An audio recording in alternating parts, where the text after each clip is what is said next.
Xin chào các bạn, sau đây mình làm một cái video để giới thiệu là dùng cái đồng hồ này. Đồng hồ hôm nay mình mới lấy con này là Rogi ZT Q79.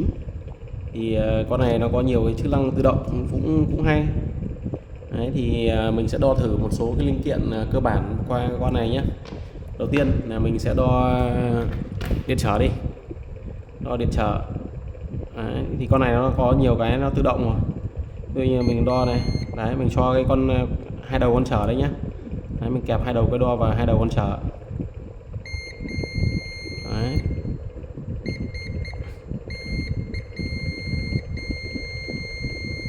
Thì đây nó đề là không ôm, không ôm luôn. Nano Farad. Mình để nó về tự động nhé.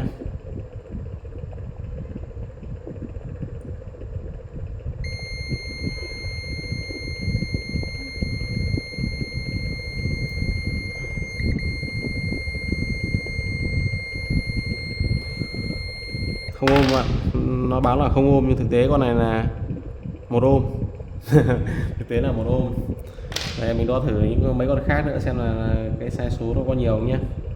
Con này là 1 kilo ôm này, 1k này, lâu đen đỏ này.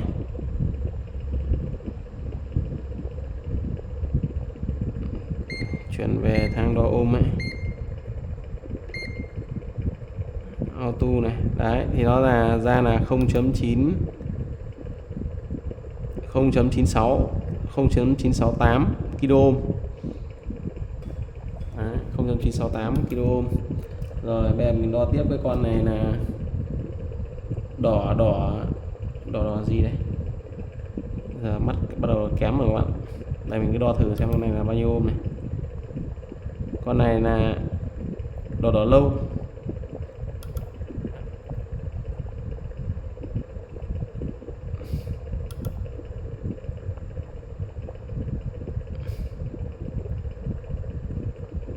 hai trăm linh tư ôm, 204 ôm.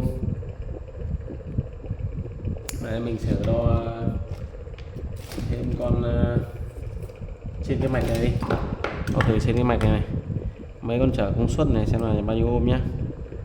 Cái này là mắc nối tiếp 1.96 1.9 thì con này là 1,9 này.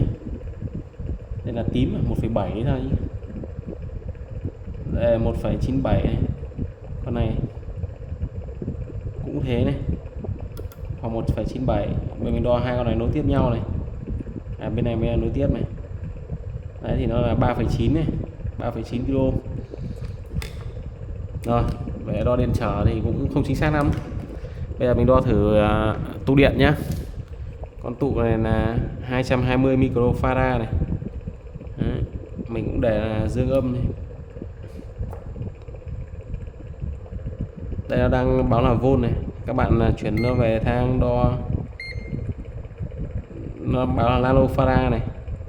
Để hai đầu này, để đợi một chút để nó bắt đầu nó dạng như nó xài điện này. Thì nó sẽ ra là 214 microfarad, 216 microfarad. Đấy thì con này nó là 220 này, 220. Con này là 22 microfarad nhé. Bây giờ mình đo thử này, đổi hai đầu âm dương luôn, 23 microfarad, ra 23 microfarad. Bây giờ mình đảo hai đầu xem là khi mà đảo que nó có ảnh hưởng không nhé.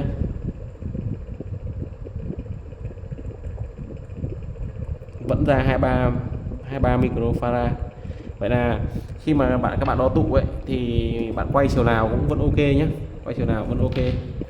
Đấy, đây là đo tụ này. Bây giờ mình đo thử cái tụ này này, tụ không phân cực. Đo thử cái tụ không phân cực này nhá. Đây là tụ không phân cực này, một đầu này đây, một đầu này đây.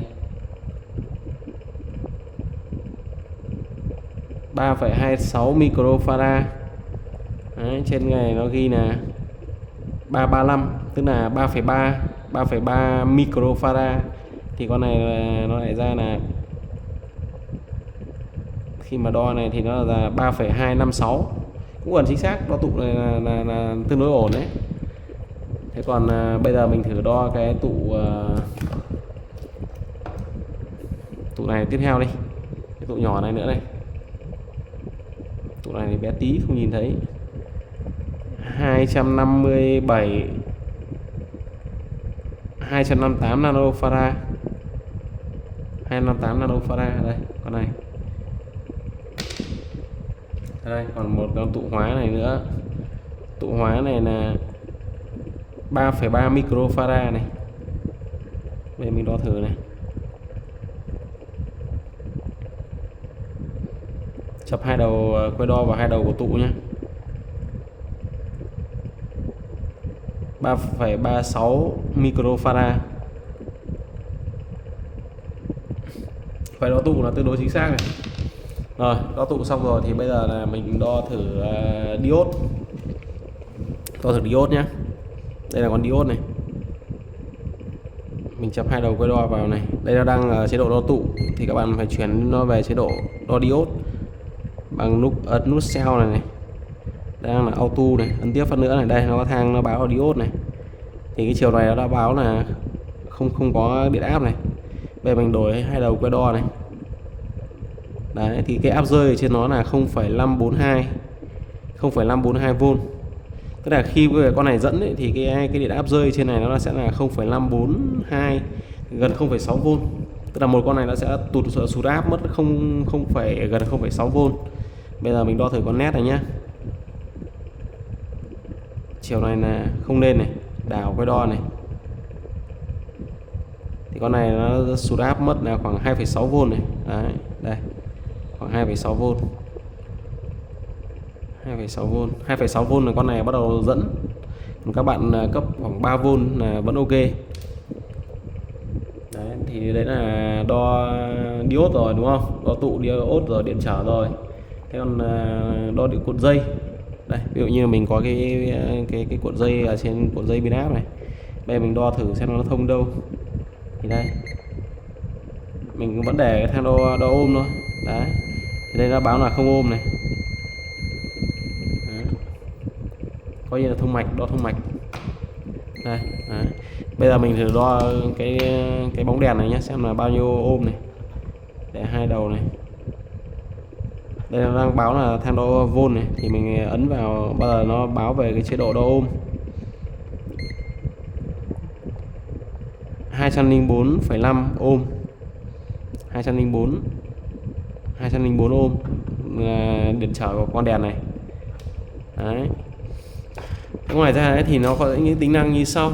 Ví dụ như là bây giờ các bạn, đây là nó có một cái ấn nút để sáng đèn này. Các bạn ấn thì nó ấn giữ quá 2 giây thì cái đèn này nó sẽ sáng và đồng hồ nó sáng lên này. Coi như là chuyển về chế độ đo ban đêm. Ví dụ như về mình tắt này đi. Đấy thì cái này là cái mà đo ban đêm này. Đấy, các bạn thấy mặt nó sáng này, auto này, đèn nó này sáng này. Thế và bây giờ mình có thể thử, nó có một cái thử là thử cái NCV, tức là cái điện áp không tiếp xúc ấy. Thì bây giờ mình trường hợp mình cứ ấn giữ này trên 2 giây thì nó về chế độ đấy. Ví dụ như mình để xa này nó sẽ không có cảm ứng. Mình để xa ra ngoài thì nó chỉ tít tít rồi, nó không có cảm ứng. Đây, không có cảm ứng nhé, thì nó sẽ không kêu. Thế khi mà mình đưa vào gần dây điện này, đấy, để xa dây điện này thì nó chỉ hơi tít tít này. Đấy, mình đưa gần vào cái dây này đang có điện này, đấy, thì nó kêu mạnh này. Đấy, bạn thấy kêu mạnh không? Để xa ra này. Và cái này ấy, thì mình đã thử với cái ổ điện ở tường rồi, nó không đo được nhá. Đây, ví dụ như là mình mang ra cái ổ điện ở tường đi, rút này ra này, mang ra cái chỗ tường nó có cái ổ điện. Đây, ví dụ như là cái chỗ này là ổ điện ở tường này, đúng không? Bây giờ là mình sẽ ấn là giữ 2 giây này, nó không kêu nhé. Các bạn đưa gần về ổ điện này, đấy, nó sẽ sáng, nó kêu này. Sang bên này nó vẫn sáng, nó kêu này. Đấy, khu ổ điện này. Thế tuy nhiên là mình muốn biết là cái dây điện này nó đi sang bên này, lên trên hay xuống dưới. Đây, mình đi một vòng. nó đều không phát hiện được, bởi vì cái tường này khá nó dày đấy, nhưng mà đưa lên cái phần ổ điện của nó kêu luôn đấy. Rồi vậy là tường này nhá thì coi như không phát hiện được. Thế đây là bây giờ lại quay lại chỗ này thì cái này nó có thêm cái nữa mà mình thấy nó cũng hay, đấy là ví dụ như là cái dây, đây là cái dây điện của mình này, dây điện đấy. Bây giờ mình sẽ cắm điện, cấp điện cho cái đường dây này, cấp điện cho dây này nhá. Đây mình cho cái bóng đèn đi, cái bóng đèn sợi đốt này, lắp cái bóng đèn sợi đốt này vào. Rồi dây này bên này. Bây giờ mình sẽ bỏ cái linh kiện ra ngoài. Rồi bây giờ mình cắm theo đèn sáng nhá, đèn sáng rồi các bạn nhé. Đấy thì khi mà đèn sáng rồi ấy, thì bây giờ là mình ấn thế, mình giữ này đấy, thì cái này nó dây bên này nó kêu nhá. Thế bây giờ mình xem là cái cực bên còn lại của cái dây này có kêu không. Đấy, nó kêu rồi, bỏ xa ra. Bây giờ tắt cái đèn đi.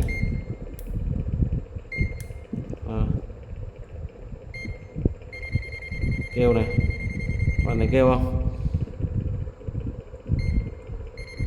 Đấy, nó kêu luôn, tức là hai bên nó đều kêu.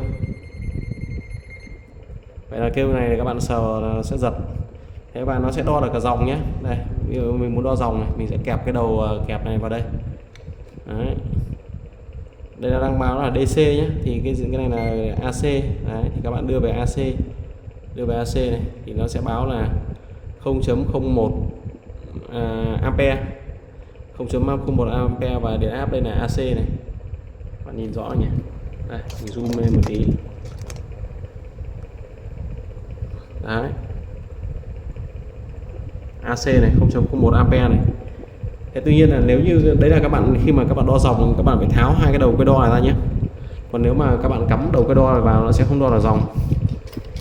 Đây, ví dụ như mình cắm cái đầu cái đo này vào này, nó lại chuyển về chế độ auto luôn, và lúc này nó sẽ không đo được dòng nhé. Đây mình kẹp dòng rồi nó sẽ không báo đo dòng đâu, mà chuyển về héc đây,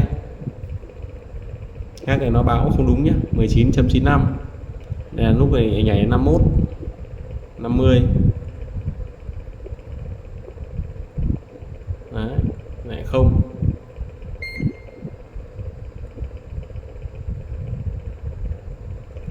Đấy, cho nên là khi mà các bạn đo dòng nên là phải bỏ hai cái đầu cái đo này ra, Thế còn bây giờ mình muốn đo tần số nhé, tần số làm việc này. Đấy, thì mình cắm hai cái đầu này vào, sau đấy là mình sẽ đưa vào hai cái đầu của cái điện áp ấy. Đấy, đo này thì đây là đo điện áp nhé, là 226, đang báo là 225V. Bây giờ mình muốn đo về tần số, ấn sang cái bên xanh bên cạnh, nó báo là 49.95 Hz, 49.95, 49.96. Đấy, vậy cũng gần sấp xỉ 50 Hz. Thế thì đấy là đối với cái xoay chiều thì mình đo thế. Thế còn ngoài ra thì đây nó còn đo thông mạch này, đo tụ rồi này, đo ôm rồi này, đo thông mạch là từ 0 đến 50 ôm này, đo dòng một chiều và xoay chiều, dòng một chiều nó cũng đo được nhé. Thế và tần số thì từ 1 cho đến 10 MHz. Đây, còn cái đo nhiệt độ nữa. Đây, mình test lốt thử cái đo nhiệt độ nữa đấy, xong là xem là nghỉ nhá. Đây nó có một cái đầu đo nhiệt độ này.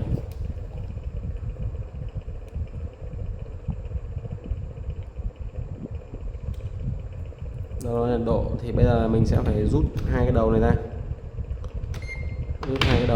Mình cắm cái đầu dương vào dương, đen vào chân com. Đấy, nó đang báo là chế độ ôm, thì bây giờ mình phải ấn để chuyển về. Đây là đang nano pha ra này, đây đang độ C này, 28 độ. Bây giờ mình dí này vào bóng đèn, xem là cái nhiệt độ bóng đèn nó là bao nhiêu. Đấy, nó lên 50 mấy độ rồi, 61 độ này, 62 độ này, 64 rồi.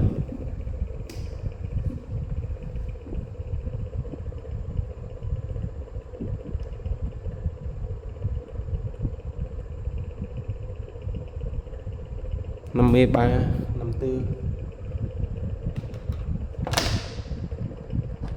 Mình cắm cái điện này cho nó sáng lên đi, khó nhìn nữa. Đấy, 45 độ, tức là cái đây bóng đèn này nó sẽ dao động là khoảng 60 độ đổ lại, 60 này, 65 này, 67 này, 70 này, 72, 73, 74 đang tăng bạn. Vậy là nó phải đợi một thời gian nó mới tăng. Đấy thì cái này nó cũng có cái này đo nhiệt độ này, từ âm 30 độ đến 1000 độ. 1000 độ cái này mình không có cái bật nhỉ. Có cái bật thì mình đốt mình đo thử cho các bạn xem, nhưng mà thôi không có bật thì thôi. Thế thì đấy thì nó chỉ có mấy tính năng chính như thế thôi. Đo dòng thì cái này nó có một cái hay là các bạn kẹp này mình đo được cả dòng một chiều và dòng xoay chiều. Nếu mà dùng điện áp một chiều thì các bạn cứ kẹp vào nó vẫn đo được, nhưng mà cảm giác như con này cũng không chính xác lắm đâu nhé. Cái giá trị nó không chính xác hoàn toàn đâu. Rồi, ok, video của mình đến đây là kết thúc. Xin chào và hẹn gặp lại các bạn trong những buổi tiếp theo.